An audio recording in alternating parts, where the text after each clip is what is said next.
Let's find some simple probabilities. The first thing you need to know about is sample space. So sample space would be the set of all possible outcomes. So for example, what would be the sample space if we toss a coin twice? If I was to toss a coin twice, then my possible outcomes, now we'll do an S for sample space. We'll do these nice curly brackets and we'll say our possibilities are heads or tails. So if I only toss it once, I'm either going to get head or tails. But what would be our sample space if we toss a coin twice? This is a lot easier if you do what we call a tree diagram. And you say, well, first I'm either going to get heads or tails. And then if I get heads the first time, I can still get heads or tails. If I get tails the first time, I can get heads or tails for the second coin. Then put it all together. So I'm going to say my sample space is going to be either heads and heads, which I'm just going to write as head, head. Heads and tails, HT. Tails and head, tails and tails. So for my sample space, heads and heads, heads and tails, tails and heads, or tails and tails. Those are all of my possibilities. The tree diagram helps you keep your work organized so you don't accidentally forget anything. What if we toss a coin 3 times, but we're only interested in the number of heads? What would be our sample space? So if you're only counting the heads and you toss it 3 times, you can either get 0, 1, 2, or 3. Those are your only possibilities. So that's how we do sample space. Now an event is some set of possible outcomes that we are interested in. So for example, if I was to toss the coin twice, what outcomes will be in the event A, which is defined as exactly 1 head? So let's come back up and look at this.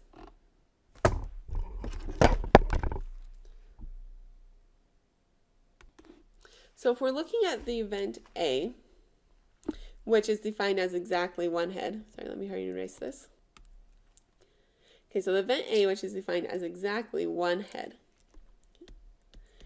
we'll just come up to our sample space right here, because this is where we talked about tossing our coin twice. And we'll just look at everything that has exactly 1 head. So 1 head would be head, tail, or tail, head. So head, tail, tail, head. Those are the ones that have exactly 1 head. Now for B, it says what outcomes have at least 1 tail. So now come up. Head, head, that doesn't have any tails, but head, tail has 1 tail. Tail, head, and tail, tail has 2 tails, but that still counts as at least 1 tail. So let's include that as well. So head, tail, tail, head, tail, tail. So this listing out your possible outcomes that you're interested in will be very useful later as we find probabilities. And the probability of an event, so let's say I want to find the probability of A, is we just add up the probabilities for each possible sample space that we're interested in. So if we want the probability of A, we'll just add up the probabilities of head, tail, and tail, head. So let's look a little more about how to do that. So equally likely outcomes, if all the sample space outcomes are equally likely, then the probability that an event will occur is going to be the number of sample space outcomes that correspond to the event divided by the total number of sample space outcomes. So for example, what would be the probability of tossing a head on a fair coin? Well, our sample space for a fair coin is heads or tails. Okay. So if I want the probability of heads, now we would use this notation every time. We'll write P for probability in parentheses. So we're saying the probability of what's inside the parentheses. So probability of heads is going to be 1/2 because there's only 1 head out of 2 options. You can also write this as a decimal of 0.5, or you can write it as a percentage. It doesn't matter, you can do it any way. You'll also see me switch back and forth, that's just fine. Our next example, what would be the probability of rolling a 6 on a fair-sided 6th die? So the probability of rolling a 6, there are 6 options, only one of them will be a 6, so 1/6. Let's say we want to toss a coin twice. We already found the sample space is heads, heads, head, tail, tail, head, tail, tails. What's the probability of getting exactly 1 head? So the probability of 1 head, well, to do this, list out the outcomes you're interested in. So for one head, that's the probability of heads, heads, or, sorry, not head, head, that's two heads. Head, tails, or tails, heads.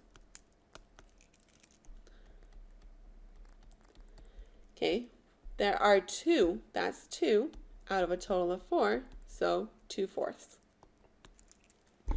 You don't have to simplify fractions when you're in a statistics class. You are welcome to leave it as 2/4. Now, probability of at least one tail. So we'll write at least one tail. So come up and see which things have at least one tail. It looks like these three have at least one tail. So probability of head, tail, or tail, heads, or tail, tail. So that is 1, 2, 3 possibilities out of 4 total. So 3/4. Now you try. So pause the video now and try this on your own. As you look at these probabilities, make sure you list out the possibilities like I did. That's what's going to make sure you get the correct answers.